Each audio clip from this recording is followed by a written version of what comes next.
Was it an accident, an assassination, or something else entirely?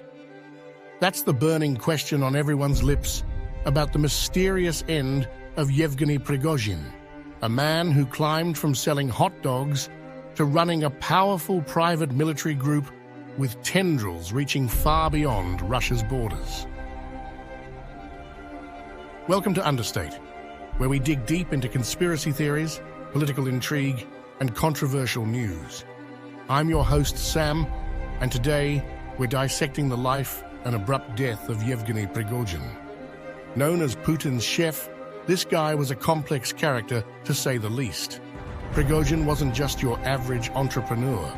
He was the founder of the Wagner Group, a shadowy organization deeply entwined with Russia's military expeditions. And as if that wasn't enough, he even made the FBI's most wanted list for conspiracy to defraud the United States, with a $250,000 bounty hanging over his head. But Prigozhin wasn't just a cog in the Kremlin's machine.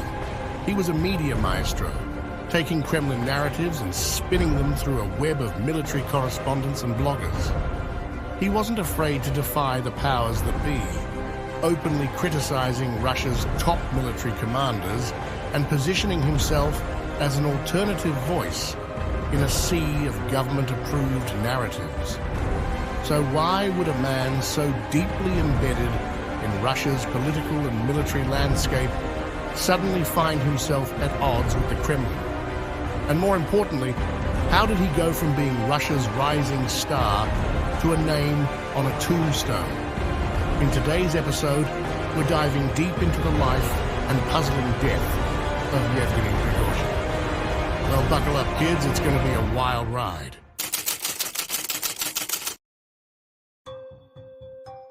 So who really was Yevgeny Prigozhin?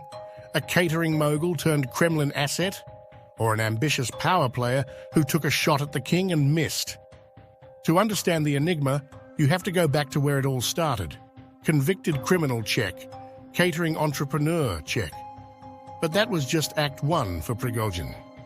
What Putin didn't see coming was his transformation from mere oligarch into a formidable political force. You see, Prigozhin wasn't just serving up meals. He was dishing out political influence. He infiltrated protest movements, funded divisive documentaries, and even created the Internet Research Agency, a 24/7 trolling factory designed to weaponize narratives in favor of the Kremlin. He was a man who knew how to play the game both online and offline. But let's talk about his pièce de résistance, the Wagner Group. Think of it as a PMC, or private military company with Russian characteristics. Unlike Western PMCs that serve logistical and security roles, Wagner was explicitly designed to be a covert arm of Russian state power, skirting international laws while amplifying Russia's reach abroad. Prigozhin's Wagner wasn't just about guns and ammo. It was a complex operation that ranged from battles in Ukraine and Syria to business dealings in Africa, where he traded security services for natural resource concessions. And let's not mince words. These dealings weren't just shady, they were dark, tied to brutal regimes and international condemnation. Now, what about Putin? Oh, he's integral to this story. He turned a blind eye as Prigozhin built his empire and made him the center of Russian political stage. But cracks began to show when Prigozhin used Wagner to challenge Putin's authority and the established Russian military order. It's like a twisted version of Frankenstein. Putin helped create a monster he couldn't control. The narrative crescendoed when Prigozhin went full rebel, mounting an armed insurrection that startled even the Kremlin. This wasn't just a power play, it was an indictment of the regime itself. And so, the chessboard was set, the pieces were moving, and Prigozhin had just said, check to the king.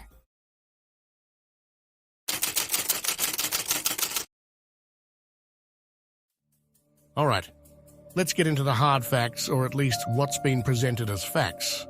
On August 23rd, a private jet goes down in flames north of Moscow.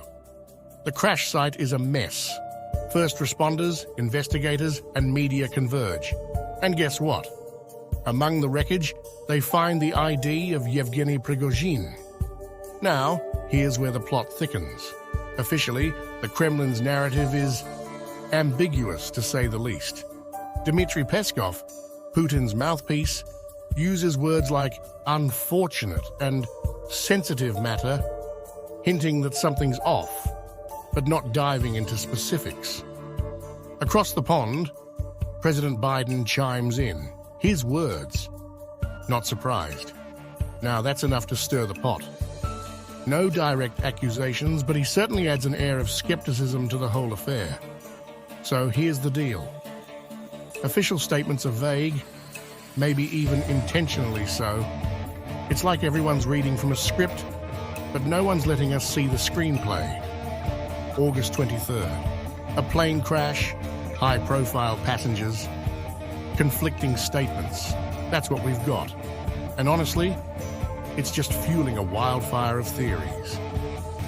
Up next, we're diving deeper into the Kremlin's take on this. Trust me, you don't want to miss it.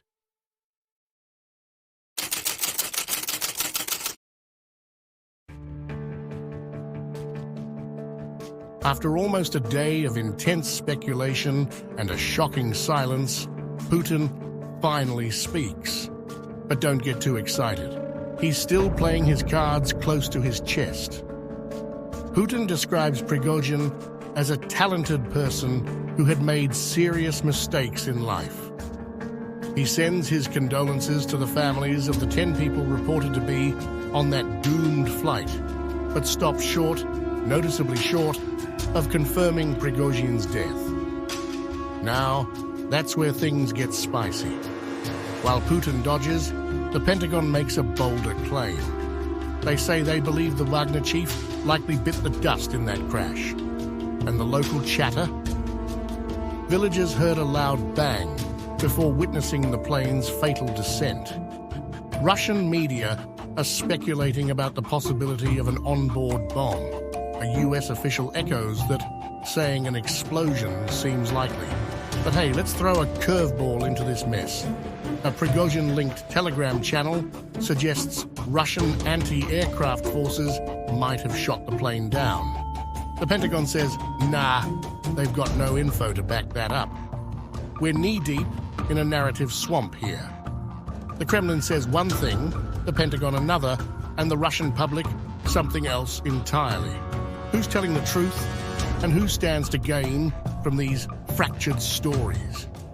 So many pieces to this puzzling death, but we're not done yet. What does the Russian public think about all this? And what wild theories are they cooking up? Stick around, we've got more ground to cover.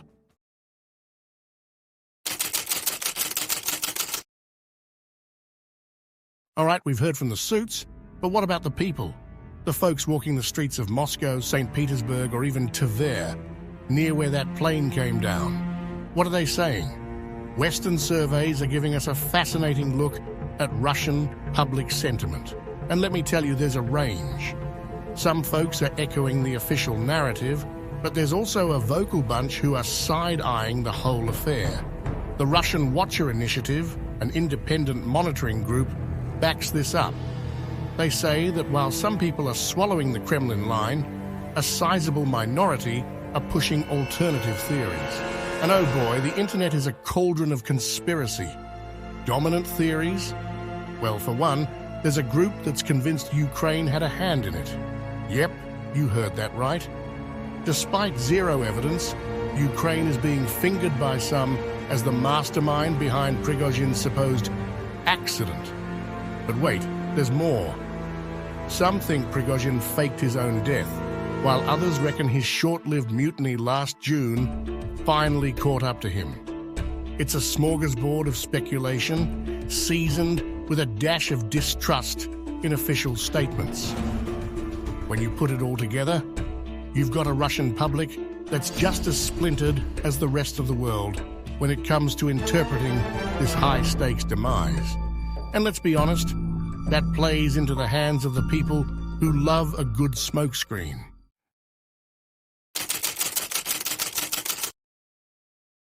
So we're all asking the question, what really happened to Yevgeny Prigozhin? Did he meet his end in a fiery crash? Or is this just another intricate act in a play of smoke and mirrors? Let's peel back the layers of speculation. First off, Margarita Simonian, the firebrand editor-in-chief of RT. She went straight to Telegram and cast doubt over the whole ordeal, suggesting this could be an elaborate fake. But why? Is she sowing seeds of doubt? Or is she onto something? And get this, there's chatter about a second plane. That's right. A second plane, allegedly belonging to Prigozhin, was spotted circling Moscow. Yekaterina Shulman, an astute political analyst, intriguingly posits a burnt-out plane provides a suitable opportunity to disappear forever. So, are we looking at a magic trick or an unfortunate tragedy? Now, let's not forget Prigozhin's love for theatrics. The man's been known to employ lookalikes and disguise himself, for crying out loud. The discovery of fake passports and photos by law enforcement only pours gasoline on the bonfire of theories. Is this Prigozhin's last curtain call, or the opening act of a new chapter? Bellingcat's Christo Grozev doesn't dismiss the idea of a staged death, saying it fits his style. When even the skeptics can't rule it out, you know we're in murky waters. Could this be a grand deception, or just a terrible coincidence? Oh, but we're not done yet. How did that plane go down? Was it a missile from Russian air defenses? Was it an onboard explosion? The theories are as numerous as they are ominous, and they all lead back to the same puzzle. What really happened to Yevgeny Prigozhin? And who could ignore the elephant in the room, Putin? Among Kremlin critics, there's a burgeoning narrative that Putin, yes, Putin ordered the hit. But state media, they're pointing fingers at Ukraine and the US. Clearly, this is a tale of multiple truths or multiple lies, depending on who you ask. Yevgeny Minchenko, a seasoned political consultant, likens this to the JFK assassination, a riddle wrapped in a mystery inside an enigma. And just like JFK, the story of Prigozhin's alleged demise might remain a question mark in history.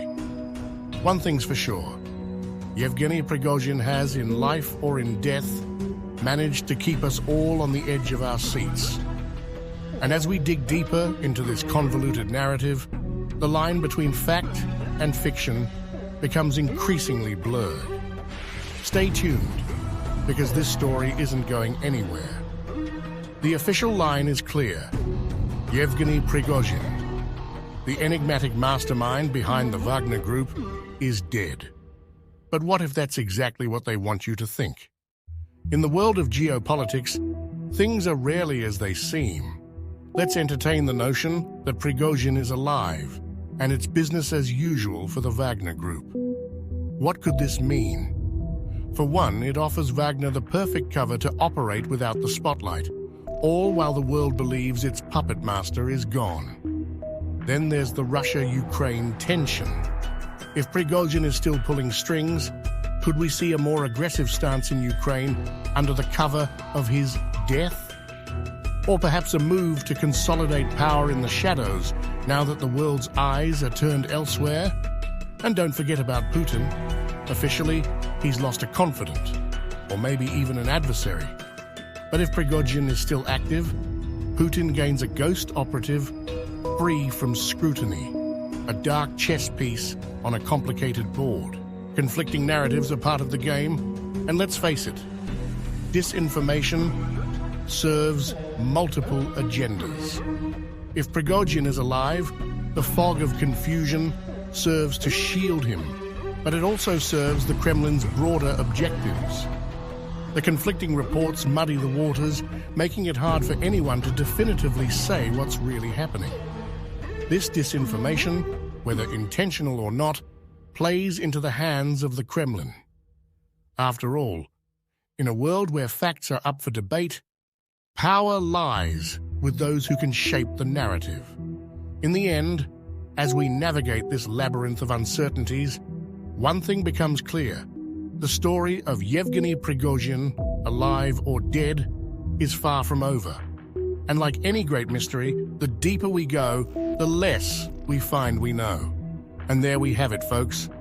Yevgeny Prigozhin, dead, alive, or perhaps something in between, continues to be a riddle wrapped in a mystery, inside an enigma. But let's not forget, even in a world of smoke and mirrors, truth still casts a shadow. If you enjoyed this deep dive into the murky waters of geopolitics and intrigue, don't forget to hit that like button and subscribe for more. Got theories or insights you want to share? Drop a comment below. We're all ears, and who knows? Your perspective might just be the missing piece of the puzzle. For now, keep questioning, keep probing, because in the words of George Orwell, in a time of deceit, telling the truth is a revolutionary act. Thanks for watching, and until next time, stay curious and stay skeptical.